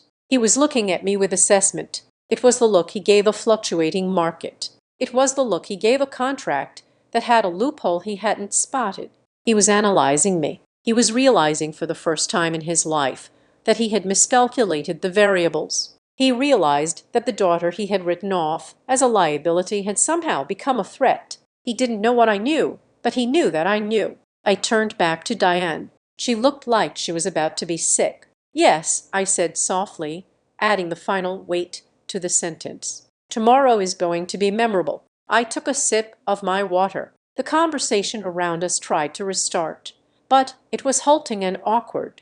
The air at our end of the table had changed. It was no longer a party. It was a standoff. Diane excused herself abruptly, knocking her napkin onto the floor. She practically ran toward the restrooms. Grant downed his drink in one swallow, his eyes never leaving my face. My father slowly put down his knife and picked up his phone, typing a message under the table. I sat back in my chair. I felt Noah's hand squeeze mine. "You got them," he whispered. "I didn't do anything," I whispered back. "I just told them I was excited for the wedding." But as I looked at the empty chair where Diane had been sitting and the terrified aggression radiating off my brother, I knew the truth. The wedding was just the stage. They had built this weekend to showcase their power, to finalize their merger, and to bury me in the process. They thought they were the directors of this play. They didn't realize that while they were busy memorizing their lines, I had already rewritten the ending. I looked at the candles flickering on the table. They looked less like decorations now and more like a fuse burning down. Tomorrow, everything would blow and I would be the only one standing outside the blast radius. We retreated to our hotel room, which was essentially a gilded cage with a view of the Savannah River. The air conditioning was humming a low, monotonous note, but the silence between Noah and me was electric. We were not sleeping. We were waiting for the other shoe to drop. It didn't take long. My phone, which I had placed face down on the mahogany desk, lit up. It wasn't a text from my family this time. It was a call from Tesser. It was 11:30 at night in Georgia, which meant it was 8:30 in Phoenix. Tesser never called this late unless something had shifted on the tectonic plates of the case. I put it on speaker. "Tell me you are sitting down," Tesser said. Her voice didn't sound tired. It sounded like a hunter who had just found a fresh set of tracks. "I am standing, Tesser. What do you have?" "We found the motive," she said. "And it is not just about control. It is about survival." "What do you mean?" I asked, looking at Noah. "I have a contact in the Regulatory Compliance Division of the SEC." Tesser said, "Don't ask me how I know him, but I had him run a quiet query on Meridian Vale Partners just to see if there was any noise. And there is noise." Tesser said, "Your father's firm is bleeding. They are currently facing a preliminary inquiry regarding reporting discrepancies in their MICAC fund management. It is not public yet. It is in that dangerous gray zone where they have been notified, but the market doesn't know if the audit goes through and finds what they think it will find.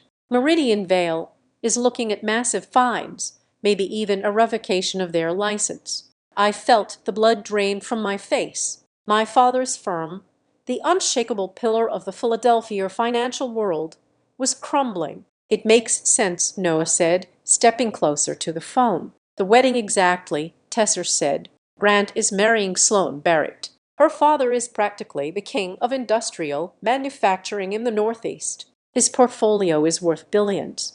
If the families merge, if the Barrett money gets entangled with Meridian Vale, it capitalizes the firm. It plugs the hole. But why destroy me?" I asked. "If they need a merger, why go through the trouble of bankrupting me? Why not just focus on the wedding? Because they need a scapegoat." Tesser said, "Think about it, Isser. If the auditors come in and see missing funds or bad bets, your father needs a story. He can't say, 'I made a mistake.' He is Charles Mercer.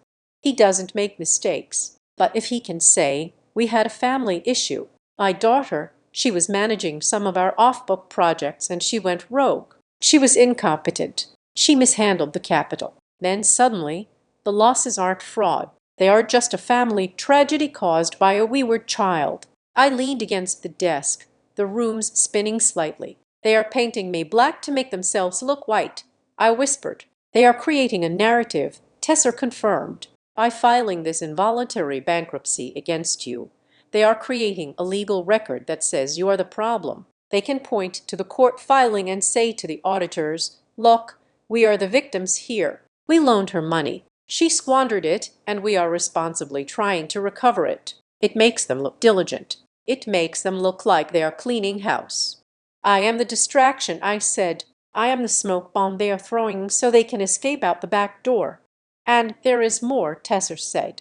My forensic guy finished the deep dive on the PDF metadata. We found the user log. Who is it? No asked. The document was last modified by a user account labeled D. Mercer, Tessa said. D. Mercer. Diane. I closed my eyes. I could see her face at the dinner table, the way her hand had shaken, the way she had fled the room when I mentioned authenticity. She wasn't just a messenger. She was the architect, or at least she was the one holding the pen. It fits, I said, opening my eyes. Diane runs the office. She manages the internal servers. Dad wouldn't type it himself. He doesn't know how to convert a Word doc to PDF. Grant is too lazy. It had to be Diane. This is the leverage. Isser Tesser said, we have proof that a document claiming to be 3 years old was edited by your aunt 48 hours ago on a company server. So we have them.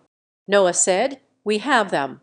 Tesser agreed. I just sent a draft of our motion to Grant's lawyer. I didn't file it with the court yet. I just emailed it to him as a courtesy copy. I wanted to see how fast they would blink. Did they blink? I asked. They didn't blink, Tesser said with a dark laugh. They had a seizure. I got a reply 4 minutes ago. They are asking for an emergency conference to discuss a private settlement before the hearing tomorrow morning. A settlement? That was the track. My phone buzzed again. This time it was a text message. It was from my mother. Isser, please. Dad is very upset. We don't want this to be a legal battle. It looks bad for everyone. Grant is willing to drop the whole thing if you just sign a simple acknowledgement. We can make this go away. Just sign the paper and we can all enjoy the wedding. Don't be stubborn. Do it for me. I stared at the screen. Just sign the paper. It sounded so benign. Just a signature.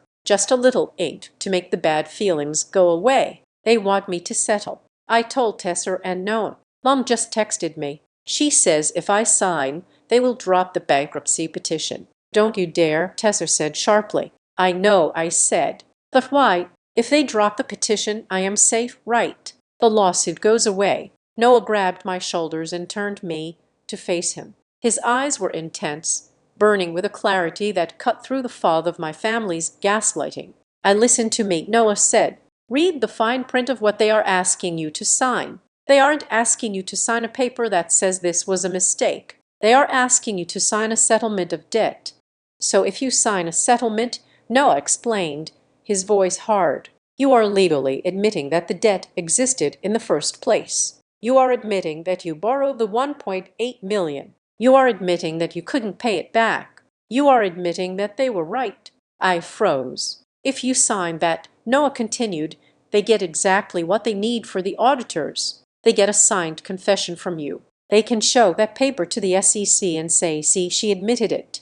She took the money. You saved your company from bankruptcy today. But you brand yourself a liar and a failure for the rest of your life. You validate their lie. I felt a cold chill run down my spine that had nothing to do with the air conditioning. It is a suicide pact, I whispered. They want me to kill my reputation to save theirs. And if you don't sign, Tesser said from the phone, they have to go into court tomorrow and lie to a federal judge. And that is what Diane is terrified of. It all clicked into place. The fear in Diane's eyes, the desperation in Grant's voice, the pre-rehearsal panic. They were terrified of tomorrow because tomorrow the bluff ended. If I didn't fold, if I didn't sign their settlement, they would have to stand in front of Judge Vance and commit perjury. And with the metadata evidence we had, that perjury would be provable. Diane knows, I said. She knows that if this goes to a full hearing, the forensic trail leads directly to her login. She isn't afraid of a scene. She is afraid of prison. Exactly, Tesser said. So what do you want to do? Their lawyer is calling my other line right now. They are begging for a meeting at 7:00 a.m. I looked out the window at the dark water of the river. I thought about the years of dismissal, the years of being treated like a prop, the way they had weaponized my silence. They thought I was weak. They thought I would take the settlement just to avoid conflict. They thought I would set myself on fire just to keep them warm. Tell them no, I said. No meeting, Tesser asked. No meeting, I said. No settlement, no private chats. They will freak out, Tesser warned. They might try to corner you at the hotel. Let them, I said. I want them to panic. I want them to stay up all night wondering what I have. I want them to walk into that courtroom tomorrow morning exhausted and terrified. And the wedding? Noah asked softly. I turned back to him. The wedding is the trap, I said, but not for me. It is for them. I walked over to the desk and picked up the invitation that was lying there. Grant Mercer and Sloan Barrett, a union of power. They want a show, I said. They want a public display of unity. They want everyone to see the perfect family. So I am going to give them a show, I said, but the script has changed. I am not going to let them hide this in a sealed settlement agreement. I am going to make the truth so loud that even the music can't drown it out. I spoke into the phone. Tesser, file the motion, but file it at 8:59 a.m. tomorrow, 1 minute before court opens. I want the judge to see the fraud evidence while he is drinking his morning coffee, and I want their lawyer to see it exactly when it is too late to withdraw. You are ruthless, Tesser said, and I could hear the smile in her voice. I am a Mercer, I said. I learned from the best. I hung up the phone. The pieces were all there. The motive, the failing firm, the method, the forged documents, the executioner, Aunt Diane, and the victim was supposed to be me. But tomorrow, in the sterile light of the courtroom, the roles were going to reverse. They thought they were dragging a lamb to the slaughter. They didn't realize they had just locked themselves in a cage with a wolf. Get some sleep, I told Noah. We have an early morning. You aren't going to sleep, are you?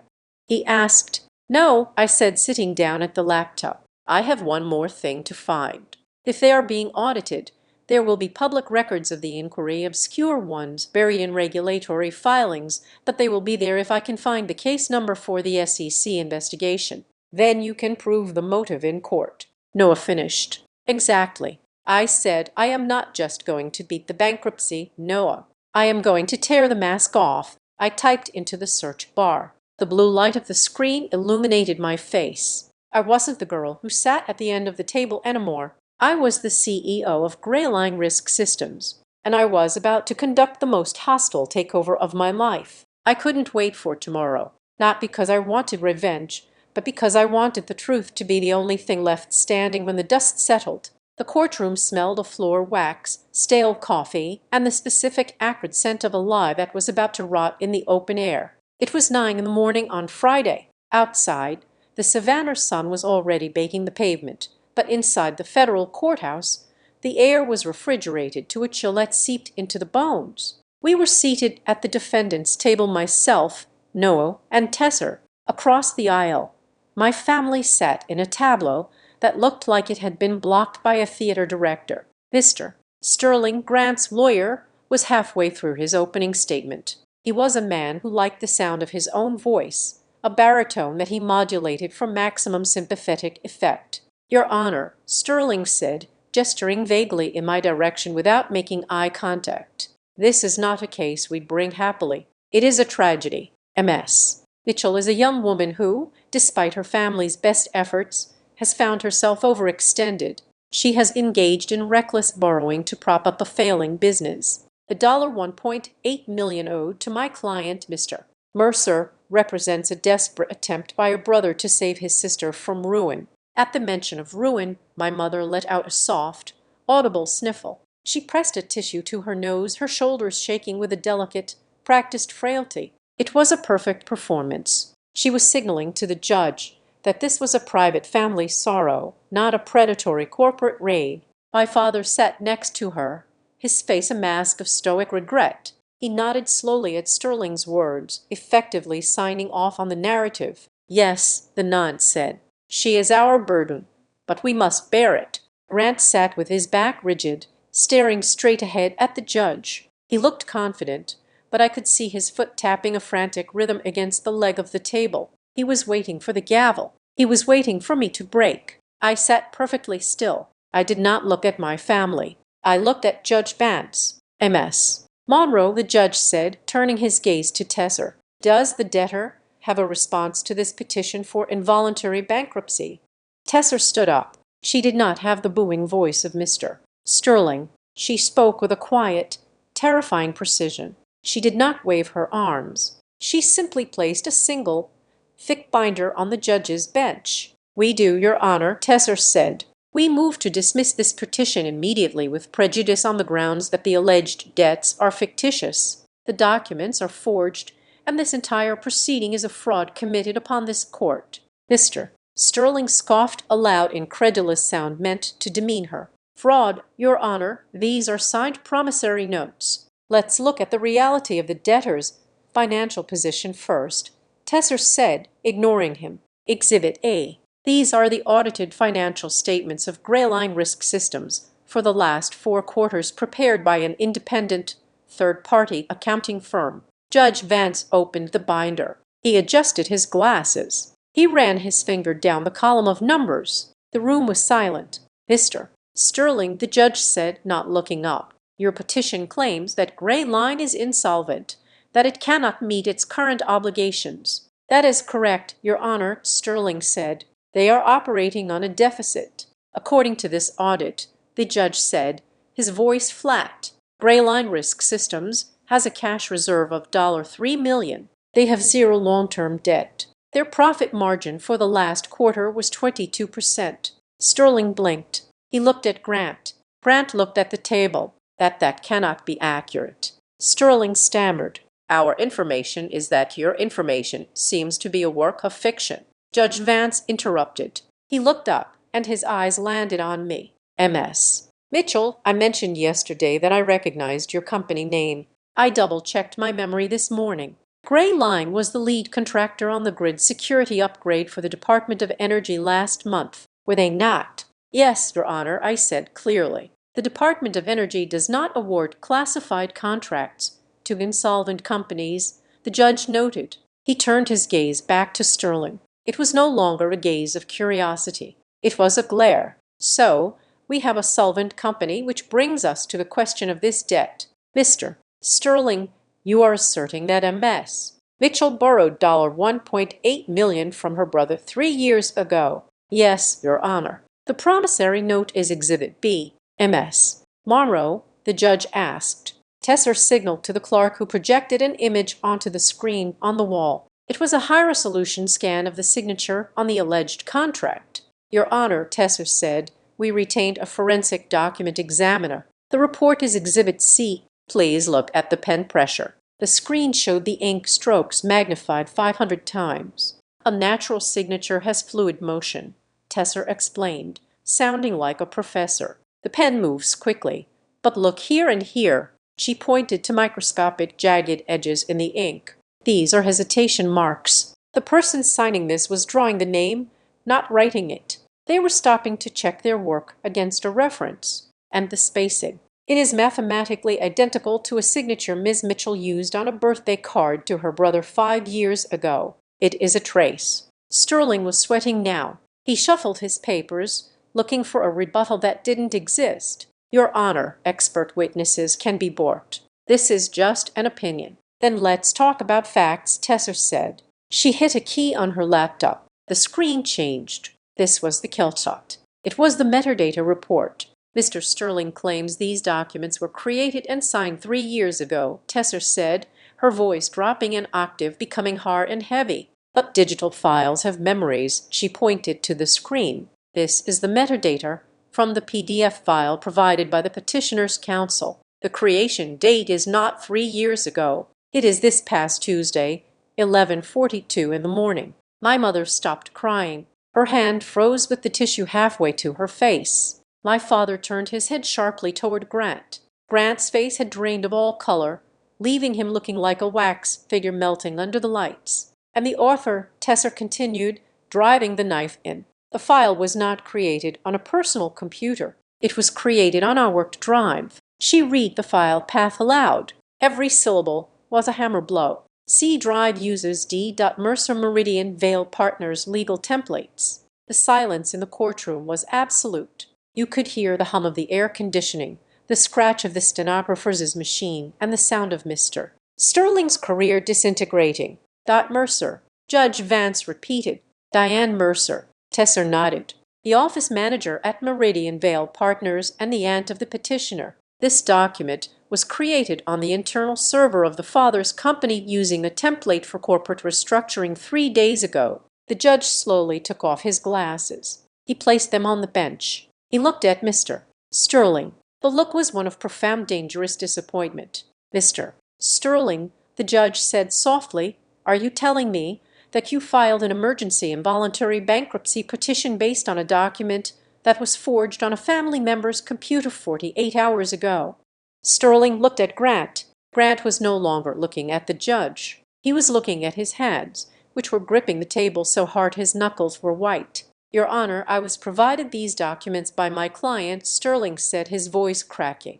He was throwing Grant under the bus to save his own license. "I had no reason to doubt their authenticity. You had a duty to verify them," the judge snapped. Then the judge looked at Grant. "Mr. Mercer," the judge said, "stand up." Grant stood. His legs looked shaky. He buttoned his jacket, a reflex of a man trying to look respectable while his world collapsed. "Did you fabricate these debts?" the judge asked. "No," Grant said, but his voice was thin. "There was an agreement, a verbal agreement. We formalized it on paper." "You formalized a verbal agreement by forging a signature and backdating a document by 3 years?" the judge asked. "And you did this to force a solvent company into bankruptcy on the eve of your wedding?" Brad didn't answer. He couldn't. My father closed his eyes. He knew in that moment, he knew I had them. He wasn't looking at me with assessment anymore. He was looking at the floor with the realization that the liability he had tried to write off had just audited him into oblivion. Judge Vance picked up his gavel. He didn't bang it yet. He held it a suspended sentence. "I am dismissing this petition with prejudice," the judge declared. "That means you cannot refile it ever." He paused, looking at the metadata on the screen again. "Furthermore," the judge said, his voice cold as steel, "I find that there is substantial evidence of fraud upon the court. I am referring this matter and the associated evidence regarding the creation of these documents at Meridian Vale Partners to the United States Attorney's Office for potential criminal investigation. I am also ordering the clerk to secure all exhibits." Sterling slumped in his chair. Grant looked like he had been punched in the stomach. My mother let out a small strangled gasp. Not a fake one this time, but a real sound of horror. "We are done here," the judge said. Then the gavel strike was sharp and final. The courtroom dissolved into chaos. The court-martial moved toward Grant's table, not to arrest him yet, but to serve him with the referral papers. Mr. Sterling was already packing his briefcase, frantically trying to distance himself from his client. I stood up. I felt light. The weight that had been pressing on me for weeks, the fear, the doubt, the gaslighting was gone. I turned to look at my family. Grant was arguing with the marshal. My mother was clutching my father's arm, whispering frantically. My father was sitting still, staring at the empty judge's bench, his face gray. I didn't say a word to them. I didn't need to. The metadata had said it all. "Let's go," I said to Noah and Tesser. We walked down the center aisle. I could feel their eyes on my back. I could feel their panic radiating like heat. They were watching me leave, and they were realizing that the game had changed. They had brought me here to bury me. Instead, they had just handed me the shovel. As I pushed open the heavy wooden doors and stepped out into the hallway, Noah squeezed my hand. "It is over," he said. "No," I said, looking at the clock on the wall. It was 10:00 in the morning. The wedding was in 7 hours. The legal part is over, but they still think they can hide this. They think they can go to that wedding, smile for the cameras, and pretend this didn't happen. They think the investigation will take months. I adjusted my purse. They forgot that the court of public opinion moves faster than the federal court, I said, and I have a front row seat. I walked toward the exit, my heels clicking a steady rhythm on the marble floor. I wasn't looking back. I was looking forward to the wedding, to the moment when the perfect family would have to stand in front of their wealthy friends, their investors, and their new in-laws, and realized that the bride and groom weren't the only ones who had made a vow. I had made one too, and I intended to keep it. The wedding was held at 4:00 in the afternoon under the shade of ancient oaks draped in Spanish moss. The light was golden, the air was sweet with jasmine, and the guests were a sea of pastel linen and wide-brimmed hats. It was the perfect southern tableau, a scene so aggressively idyllic it felt like a hallucination. I arrived 20 minutes before the ceremony. I wore the same sage dress, my hair pulled back in a severe, elegant knot. I walked with a calmness that felt like a weapon. Noah was beside me, his presence a silent wall of support. We didn't look like guests. We looked like inspectors coming to condemn a building. My family was clustered near the entrance to the garden, greeting the VIPs. My father was shaking hands with Senator Reynolds. My mother was adjusting the veil of a flower girl. Brant was standing with his groomsmen, looking pale and sweaty despite the mild weather. They saw me approach, and the reaction was visceral. They flinched. They had expected me to flee. After the courtroom disaster that morning, after the judge had referred them for criminal investigation, they assumed I would be on the first plane back to Arizona. They assumed I would take my victory and run. They didn't understand that I wasn't done. I wasn't here to ruin the wedding. I was here to ensure the truth, was a guest of honor. And Diane was the first to move. She broke away from the group and intercepted me on the gravel path. Her face was a mask of panic, her makeup unable to hide the gray undertone of her skin. "Isser," she hissed, her voice trembling. "What are you doing here? After this morning, you shouldn't be here." "I was invited," I said simply. "Family is important, right, Diane? Please," she begged, grabbing my arm. Her grip was desperate. "Don't do this. Don't make a scene. Sloane's parents, the investors, if you say anything, you destroy everything. Just let us get through the ceremony. We can talk later. We can fix this." I looked down at her hand on my arm. Then I looked into her eyes. "You can't fix perjury, Diane," I said softly. "Please don't do this," she started, slipping into a frantic plea, but the sentence broke in her throat. I leaned in. "I can't wait for tomorrow," I said, repeating the phrase that had started it all. But this time I didn't whisper. I spoke with the clarity of a closing argument. "Because you won't be able to rewrite today." Diane froze. Her mouth opened, but no sound came out. She realized instantly what I meant. Tomorrow wasn't just a new day. It was the day the preservation orders would hit the Meridian Vale servers. It was the day the digital forensic team would start pulling apart her hard drive. She realized that while she was worrying about the wedding cake, I was talking about the evidence chain. Just then, a black sedan pulled up to the curb. The timing was precise. Tessa stepped out. She wasn't wearing a party dress. She was wearing a charcoal suit, carrying a leather portfolio. She walked past the confused valet and straight toward us. Brant saw her. His eyes went wide. He started to move toward us, pushing past a bridesmaid. "No," he said, his voice rising. "No, you can't be here. Security." Tessa ignored him. She stopped in front of Diane and my father, who had just turned around. "Mr. Mercer, Miss Mercer," Tessa said, her voice carrying over the string quartet playing nearby. "I am serving you with a litigation hold notice and a subpoena for the preservation of all electronic records, specifically regarding the file path uses .merrill. This order also requires the immediate surrender of the laptop assigned to Diane Mercer." She handed the thick envelope to my father. He didn't take it. It fell to the gravel at his feet. The music didn't stop, but the conversation did. The guests nearest to us turned. They saw the lawyer. They saw the papers on the ground. They saw the look of absolute terror on the groom's face. "Isser," Grant shouted, lunging forward. "Get her out of here. This is harassment." He reached for the papers, intending to rip them up to destroy the physical manifestation of his lie. Noah stepped in front of him. He didn't shove Grant. He just stood there, broad and immovable, a barrier of reality that Grant couldn't push through. "Don't touch the evidence, Grant," Noah said calmly. Grant stopped, panting, his face red. He looked around. He saw the faces of the guests. He saw Sloane's father, Mr. Barrett, standing 10 feet away, holding a glass of champagne, watching the scene with narrowed, calculating eyes. Mr. Barrett wasn't looking at the bride. He was looking at the legal papers on the ground. He was a businessman. He knew what a subpoena looked like, and he knew what it meant when one was served at a wedding. My mother let out a sob. It wasn't the polite, theatrical cry from the courtroom. It was a guttural sound of despair. She looked at the guests, at the judgment in their eyes, and she realized the facade had cracked. They weren't seeing the perfect Mercer family. They were seeing a crime in progress. "Isser," my father said. His voice was low, shaking with fury. He stepped toward me, trying to herd me away from the crowd. "Let's go inside. Just the family. We can discuss this. We can settle this." I stood my ground. "There is nothing to discuss, Dad," I said.